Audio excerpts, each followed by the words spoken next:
தாவேக தலைமை அலுவலகத்திற்கு வெடிகுண்டு மிரட்டல் விடுக்கப்பட்டிருக்கக்கூடிய சம்பவம் பெரும் பரபரப்பை ஏற்படுத்தியிருக்கிறது. மேலும் விவரங்களை எமது செய்தியாளர் சதீஷ் வழங்க கேட்கலாம். சதீஷ், இந்த சம்பவத்தின் பின்னணி என்ன? முழு விவரங்களை பதிவு பண்ணுங்க.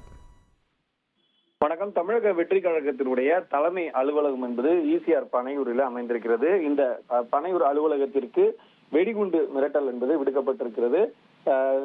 சென்னையில் இருக்கக்கூடிய டிஜிபி அலுவலகத்திற்கு தமிழக வெற்றி கழகத்தின் தலைமை அலுவலகத்துல வெடிகுண்டு வைத்திருப்பதாக தகவல்கள் என்பது கிடைக்கப்பட்டிருக்கு. இதனையடுத்து உடனடியாக டிஜிபி அலுவலக கட்டுப்பாட்டு அறையிலிருந்து தாம்பர மாநகர ஆணையர் அலுவலகத்திற்கு இந்த தகவல் என்பது தெரிவிக்கப்பட்டு நேற்று இரவு உடனடியாக வெடிகுண்டு தடுப்பு பிரிவு போலீசார் மோப்பநாய் உதவியுடன் சுமார் 1.5 மணி நேரம் தமிழ்நாடு வெற்றி கழக அலுவலகத்துல அந்த பணியூர்ல சோதனை என்பதை மேற்கொண்டனர்.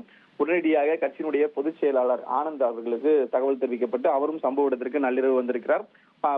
அங்க இந்த பகுதியில மோப்பநாய் மற்றும் நிபுணர்கள் சுமார் 1.5 மணி நேரம் இந்த சோதனை மேற்கொண்ட நிலையில சோதனை இறுதியில எந்த விதமான சந்தேகப்படும்படியான பொருட்கள் எதுவும் கிடைக்கவில்லை.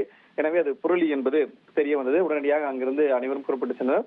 இது தொடர்பாக காவல் நிலையம், அதாவது பணியூர் அருகே இருக்கக்கூடிய காவல்துறையினர் விசாரணை என்பது மேற்கொண்டு வருகின்றனர். குறிப்பாக அண்மை காலங்களில் பல்வேறு பிரபலங்கள், முதலமைச்சர் இல்லம், அரசு அலுவலகங்கள், வங்கிகள் என அனைத்து தரப்பு பொது நிறுவனங்கள் உள்ளிட்ட பொது கட்சிகள், கட்சி அலுவலகங்கள் போன்ற இடங்களுக்கு வெடிகுண்டு மிரட்டல் என்பது அதிகரித்து வருகிறது.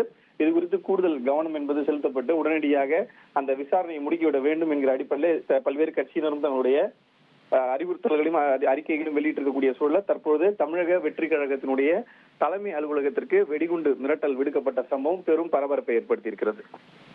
விவரங்களுக்கு நன்றி சதீஷ்.